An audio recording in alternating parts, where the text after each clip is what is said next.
Welcome to the Midnight Mind. If you haven't subscribed yet, please do, and give this video a like. I'd really appreciate it.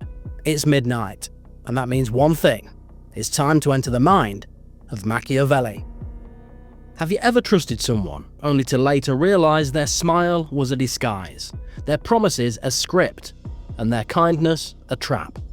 The bitter truth is this: most people are not what they seem, and if you move through life believing otherwise, you become prey. Machiavelli, the Renaissance statesman who studied power as if it were anatomy, left us a brutal but necessary warning. Men are so simple and so subject to present necessities that he who deceives will always find those who allow themselves to be deceived. To survive, and more importantly, to thrive, you must learn to read people beyond the masks they wear. The art of reading people is not about paranoia. It's about clarity. It's about seeing the shadow of ambition behind polite words, the calculation beneath a friendly gesture, and the hunger that hides behind a carefully staged humility. Machiavelli didn't write for the naive or sentimental. He wrote for those who would not be devoured by wolves dressed as lambs. And in this lesson, he was not alone. Centuries before Florence, Herodotus wrote of the Persian Empire, where a false king ruled by illusion alone, and nearly bent the nation to his will. In Herodotus's Histories, a story unfolds about the Magi, a priestly caste who seized control of Persia after the death of King Cambyses. A magus, posing as Smerdis, the brother of Cambyses, ascended to the throne. He looked the part, he played the role, and the Persian people, unable to pierce the mask, bowed before him. The deception was so convincing that even the royal court was swept along, entranced by the fiction of legitimacy. Only a handful of sharp-eyed nobles, willing to risk their lives, dared to see through the illusion. They discovered that the supposed king never left his inner chambers, never showed his ears, because he had none. His missing ears were the mark of his true identity, a magus impostor, and so the grand deception unraveled. This story is not merely history, it's a mirror. The Persians accepted the rule of an impostor because most people accept appearances. They trust what they see. They believe what is said. They want to avoid the discomfort of suspicion. And so they hand their loyalty, their obedience, even their lives to frauds. Machiavelli's warning is clear. Trust is the soft underbelly of the human mind, and those who master the mask will dominate those who live in blind faith. Think about the people around you. How often do you accept their words without scrutiny? A colleague who flatters you while competing for your place. A friend who seems generous, yet uses every gift to bind you into obligation. A partner who hides resentment behind sweetness, waiting for the right moment to strike. We're surrounded by masks, and if we fail to look past them, we become complicit in our own manipulation. Machiavelli would argue that to be blind to this is not kindness, it's weakness. The Persian story of the Magi is more than a curiosity of ancient politics. It's an illustration of how fragile our grasp on truth becomes when we abandon suspicion. The people believed the magus because they wanted to believe. It was easier to accept an illusion than to confront uncertainty. And here lies one of Machiavelli's most chilling insights. Most people prefer a comfortable lie to a dangerous truth. They will even protect the deceiver so long as he provides stability. The magus gave the Persians a sense of order, and so they obeyed, until reality tore through the disguise. Machiavelli himself would never have been surprised. In The Prince, he observed that men judge more by the eye than by the hand, because everyone sees what you appear to be, but few truly know what you are. This is the essence of power, not in what you are, but in what you can make others believe you are. If you wish to navigate the world without becoming a victim, you must adopt the opposite stance. You must learn to judge by the hand, not the eye. Look at actions, not appearances. Examine patterns, not promises. A liar can mimic honesty for a day, but he cannot sustain truth through consistent action. Here is the first practical lesson. When someone speaks, don't ask, "Do I believe their words?" Ask instead, do their actions match the story? This is how you pierce the veil. The Persians could have asked, why does our new king never appear in public? Why does he hide his ears? Suspicion is not cruelty, it is survival. But suspicion must be disciplined. Machiavelli never advised paranoia for its own sake. He warned against gullibility, not against truth itself. The wise ruler and the wise individual knows when to trust, when to doubt, and when to test. Trust for Machiavelli was a weapon to be used sparingly, never a permanent solution. To trust blindly is to place your fate in the hands of another. To test and to verify is to hold your fate in your own hands. As we move deeper into this exploration, keep the Persian Magi in mind. They remind us of a timeless truth. Deception thrives when people stop asking questions. The impostor ruled because he understood that appearances were enough. Machiavelli understood the same, which is why he offers us a guide, not to cynicism, but to vision. The ability to read the soul of another man through the cracks of his mask is the most powerful defense you can cultivate. If you want freedom, if you want mastery, then stop trusting everyone. The world is full of Magi, waiting to wear crowns that are not their own. And unless you sharpen your sight, their lies will become your reality. Why do people deceive? Why do they reach for masks instead of showing their true faces? Machiavelli believed the answer was simple: self-interest. Every human being, no matter how noble they appear, is ultimately guided by their own needs and ambitions. Some pursue wealth, others crave influence, still others hunger for affection or recognition. Deception becomes their weapon. A lie creates a shortcut to their desire. And because most people are eager to believe what pleases them, the liar usually succeeds. Modern psychology confirms what Machiavelli saw centuries ago. Our minds are wired with cognitive biases that leave us vulnerable to manipulation. We trust those who mirror us, we obey those who speak with authority, and we accept stories that align with what we already want to believe. This is why flattery disarms us, why charisma blinds us, and why false promises find easy homes in our hearts. It isn't that people are foolish, it's that people want to believe in harmony more than they want to face conflict. Consider Machiavelli's distinction between the fox and the lion. He said a ruler must learn to be both: the lion to frighten wolves, and the fox to recognize traps. The fox survives not through brute strength, but through perception. To read people like Machiavelli, you must become the fox, always alert to subtle cues, contradictions, and hidden motives. The moment you abandon this vigilance, you become prey to their deceiver. Look again at the Persian Magi. Their impostor succeeded not because the people were stupid, but because the people wanted continuity. A nation in chaos prefers the stability of a lie over the terror of uncertainty. This is one of the most dangerous truths about human psychology. The majority will cling to a false leader rather than admit they have been fooled. Machiavelli would urge you to never underestimate the power of denial. It blinds people to their deceivers long after the truth has been revealed. This is why reading people is not about words, but about contradictions. Listen for the gap between what someone claims and what their behavior reveals. A man who promises loyalty, yet constantly seeks new alliances, is not loyal. A colleague who insists they want your success, but withholds opportunities, is not your ally. Machiavelli would tell you, judge a man by his pattern of action, not his passing declarations. Words are cheap. Habits are priceless. There is another trap Machiavelli warned against: the desire to be loved. Most people trust because they want affection, validation, or security. They open themselves to manipulation because the idea of being betrayed is too painful to confront. But Machiavelli was unsparing on this point. It is better to be feared than loved, if you cannot be both. This was not advice to become cruel, but to become free. To depend on love is to make yourself vulnerable to betrayal. To depend on clarity, to see people as they are, not as you wish them to be, is to arm yourself against it. Here's a practical lesson. When someone tells you what you want to hear, step back. Ask yourself, do they benefit from me believing this? Flattery is never free. Promises always carry a hidden cost. If you don't trace the benefit, you become the benefit. Machiavelli's entire philosophy of power rests on this principle. Those who see the hidden exchange govern their own fate, while those who don't become pawns in someone else's game. The deepest danger lies not only in being deceived by others, but in deceiving yourself.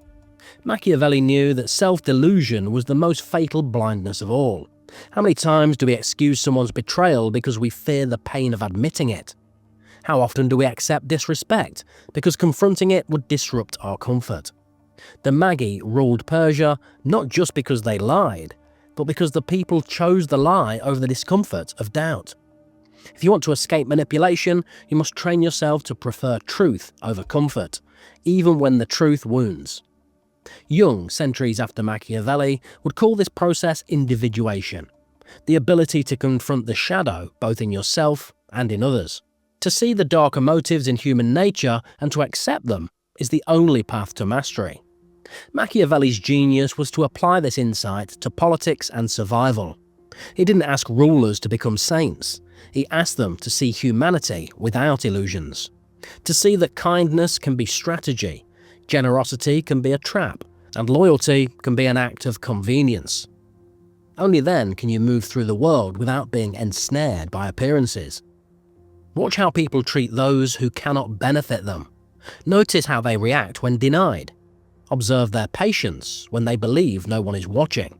These small moments reveal more than 1,000 words. A flatterer may charm you, but the way they treat a servant, a manager, or an opponent exposes their true nature. Machiavelli would remind you that masks are fragile. Push on the edges and they begin to crack. One of the most dangerous illusions is the belief in permanent loyalty. Machiavelli rejected this outright. He saw alliances, friendships, even affections as fluid, shifting with circumstances. The man who stands with you today may turn against you tomorrow if fortune changes. To assume otherwise is not strength, it's folly. This isn't cynicism, it is preparation. By expecting loyalty to shift, you are never surprised when it does. Instead of betrayal, you see only human nature unfolding. The Persians who discovered the impostor Magi understood this principle. They risked their lives not because they trusted each other absolutely, but because they shared a common necessity. Once the impostor was overthrown, they debated furiously about the form of government Persia should adopt. Their unity was temporary, born of crisis, and so it always is. Machiavelli would say, build alliances, but never build illusions around them. Trust is a tool, not a foundation. We return then to the heart of Machiavelli's guide to reading people. Assume self-interest. Watch for contradictions. Test loyalty through denial, and never trust appearances. Every person you encounter carries ambitions they will not state openly. Every smile hides a motive. Every promise hides a cost. To deny this is to hand your life to deceivers. To accept it is to reclaim your power.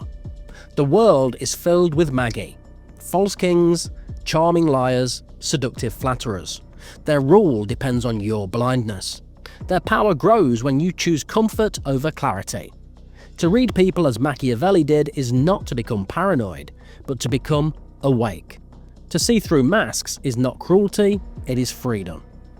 If you cannot trust appearances, if loyalty shifts like sand, and if words often hide daggers, what then is left? Are we doomed to isolation, forced to walk through life alone, seeing only deception in every face? Machiavelli's answer is sharper than despair. You're not meant to retreat from the world. You are meant to master it. To read people is not to hate them. It is to understand them so well that their illusions lose power on you. This begins with self-mastery. The greatest weakness a person can show is the inability to govern their own desires.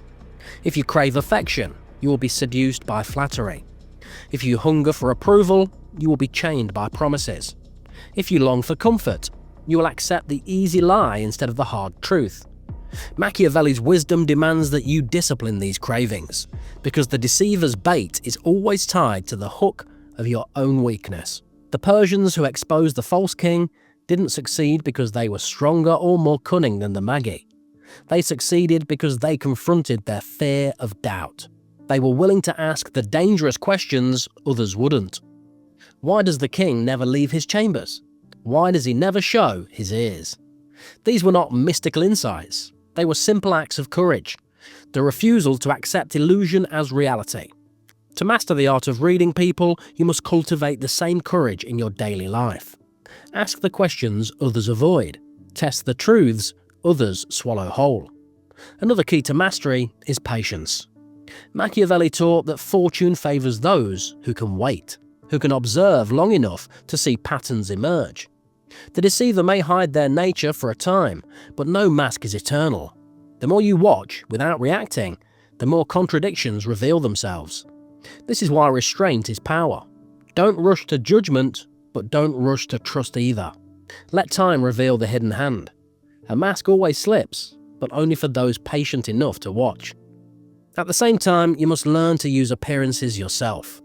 Machiavelli never advised rulers to abandon the mask. He urged them to master it. A man who shows his entire nature to the world becomes vulnerable, exposed.